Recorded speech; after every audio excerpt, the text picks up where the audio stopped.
Herkese merhaba arkadaşlar, kanala hoş geldiniz. Tolga ben. Fiat Egea 1.3 Multijet aracı bir seneden beri kullanıyorum. Yaklaşık olarak da 70.000 kilometre yol yapmış bulunmaktayım. Öncelikle şunu söyleyeyim, bu teknik özelliklerden ziyade kullanıcı gözüyle yorumlarımı ben size aktarmaya çalışacağım. Araç genelde 70.000 kilometre %70-75'i şehirler arası yollarda, geri kalanı şehir içi yollarda yaptı. Bu yapılan 70.000 kilometrenin de tamamen şöyle söyleyeyim, %20'si, %25'i tamamen bozuk, neredeyse asfalt olmayacak yollarda işim gereği bu yollarda kullanıldı. Hani tüm yorumları ve görüşlerimi söylerken bunları da dikkate alırsanız hani aklınızda daha güzel şekillenecek araç. Öncelikle ben bir video çekmiştim bu arabayı ilk yeni aldığımda, birkaç bin kilometre yaptığımda. Bir önceki versiyonunla ilgili eksiklerini anlatmaya çalıştım sizlere. Bu videoda da yaklaşık olarak 70.000 kilometrede başımıza neler geldi, araç alınır mı, alınmaz mı, ya daha uzun kilometrede kullanılır mı, onun fikirlerini oluşturacağız. Motorundan başlayalım. Benim kullandığım araç tamamen boş versiyon bir araç, en baz versiyonu.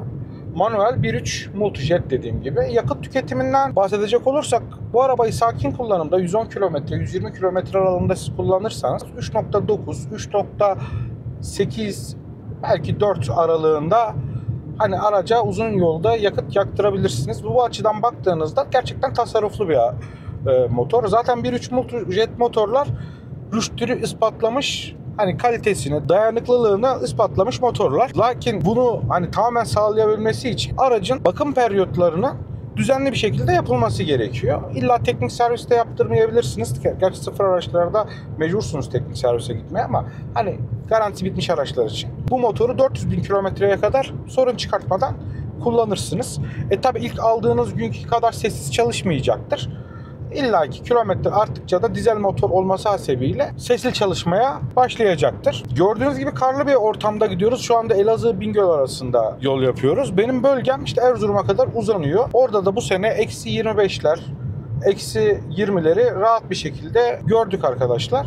Şimdi genelde bilenler bilir, soğuk bölgelerde daha çok benzinli araç tercih ederler. Sebebi hava soğuduğu zaman dizel motorların ilk çalıştırılması, mesela akşamleyin park ettiniz, sabahleyin ya da 2-3 gün araç hiç çalışmadı, bayağı bir zor oluyor. Ama bu araç tek marşta aldı arkadaşlar. Dizel motorlardaki bu hani eskiden kalma düşünceyi hani soğuk bölgelerde hani aklınızdan çıkartabilirsiniz. 70.000 kilometre boyunca motor arıza çıkardı mı? Ben bir problemle karşılaştım. Bu da araç rölantide çalışırken hareket etmeden beklediğinizde yaklaşık olarak böyle bir dakika ya da 30 saniye boyunca içeri ciddi bir egzoz kokusu alıyordu. Periyodik bakıma yetkili servise götürdüğümde durumu anlattığımda bana egzozla alakalı bir problem olduğunu, partikül filtrenin tıkanmış olabileceğini, ki yüzde de verdiler, hani %90 tıkanmıştır abi, ondan dolayı sen bu kokuyu içeri alıyorsun dediler.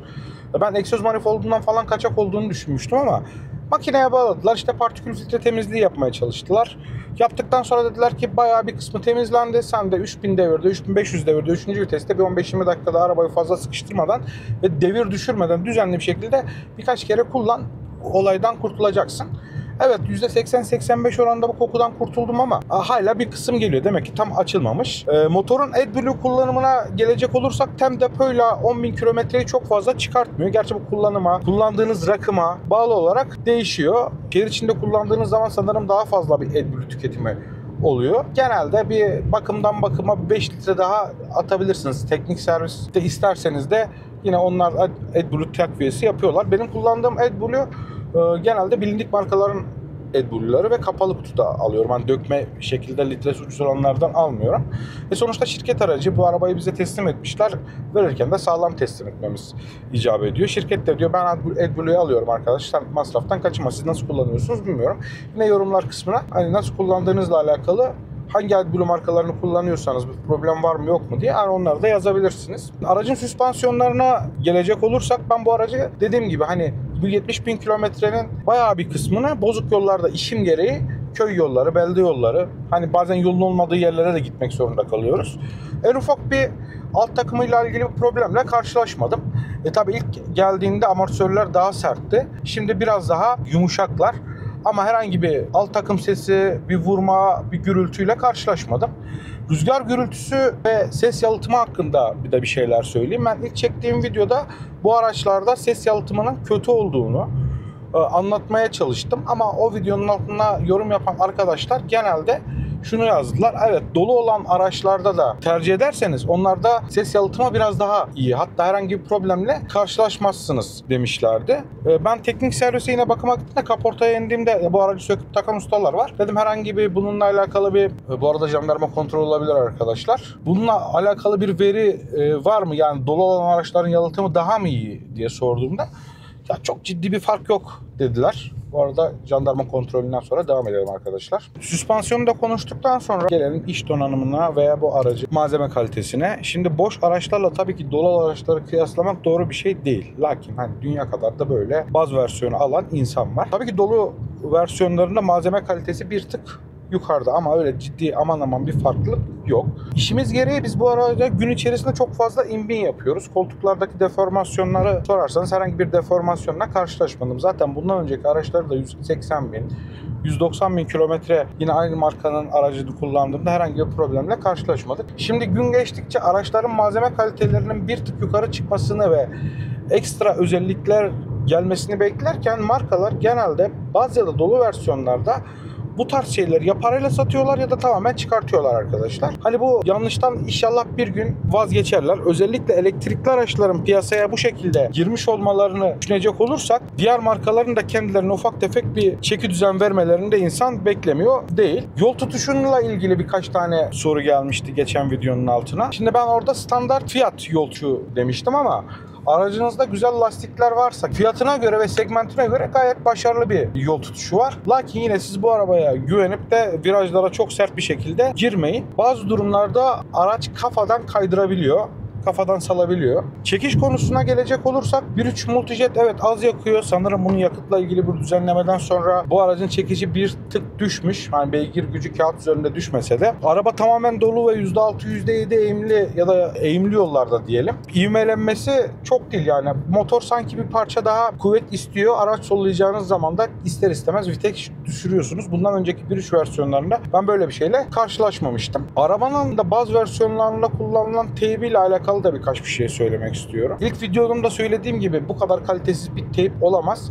Şimdi ilk zamanlar yapmıyordu ama son zamanlar teypte takılmalar, kendi kendini yeniden başlatmalar, işte tuşların algılamaması ki ben araçlarda dokunmatik tuşlara karşı olan bir insanım.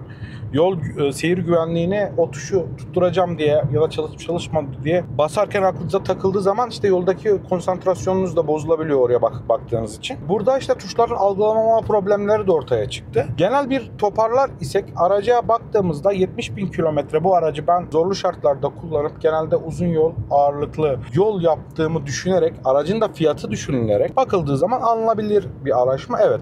Ama olmuş mu? Hayır. Bu sefer yine hala olmamış. Çünkü Avrupa'ya veya diğer ülkelere baktığımız zaman daha kaliteli üretimlerle karşılaşabiliyoruz. Orada en bazı versiyonlarında bile araçlar daha dolu geliyor. İnsan güvenliği onlar için ya da ne bileyim insanın konforu biraz daha sanırım ön planda olarak görülüyor. Gerçi geçtiğimiz Temmuz ayında devletimiz bazı güvenlik ekipmanlarının araçlarda standart olarak sunulması ile ilgili bir kanun çıkartmıştı. İyi ki de çıkartmış. Çok geç kalınmış bir uygulamaydı bence. Bu şekilde yeni versiyonlarda biraz daha avantajlı olabilir. Ama günün sonuna baktığımız zaman hala elektrikli araçların fiyatına göre, verdikleri donanıma göre bu araçlar biraz daha geride kalıyor arkadaşlar. Şirketler de hani dizel araçlardan vazgeçip yavaş yavaş elektrikli araçlara geçtiğini ben görüyorum. Özellikle hibritle başladılar. Ama çevremdeki büyük firmalar yavaş yavaş tamamen elektrikli araç personellerine vermeye başladı. Bunun sebebi de şarj istasyonlarının sıklığının artması ve elektrikli araçların fiyatının dizel araçların boş versiyonlarına göre nispeten daha ucuz olması olabilir. Zaten batarya teknolojisindeki dayanıklılık sorununun da ortadan kalktığını düşünerek sadece menzil probleminin olduğunu düşünerek yavaş yavaş artık da şirket araçları ya da bizim günlük şahısların kendi kullandıkları günlük araçlarında bile elektriğe geçiş hızlanacak gibi duruyor. Ben içten yanmalı motorları savunan bir kişi olarak işletme maliyeti, aracın yakıtı ve hani bakımı ıvır zıvırını düşündüğümüz zaman elektrikli araçların çok daha avantajlı olduğunu düşünüyorum. Ama hala bu geçiş döneminde alacağınız modeli daha dikkatli seçmeniz gerektiğini düşünüyorum. Her elektrikli arabayı gördüğünüzde ben bunu almak istiyorum da dememek lazım. Çünkü dediğim gibi bir geçiş dönemi, hala bir dönem daha geçmesi gerektiğini düşünenlerdenim. Ama araç illa değiştireceğim diyorsanız dediğim gibi elektrikli araçları özellikle batarya, menzil ve sunduğu özellikler bakımından değerlendirilerek düzgün bir model kullanım tipinize göre seçilmesi bence hani araç alacaksanız da alabilirsiniz. Mantıklı gibi de durabiliyor arkadaşlar. Arkadaşlar siz bu araç hakkında ne düşünüyorsunuz? Egea kullananlar ve yaşadığı sorunları olan varsa da yorumlar kısmına bırakır bir de beğeni atarsanız çok sevindirirsiniz. Bir sonraki videoda görüşmek üzere diyorum. Hoşça kalın.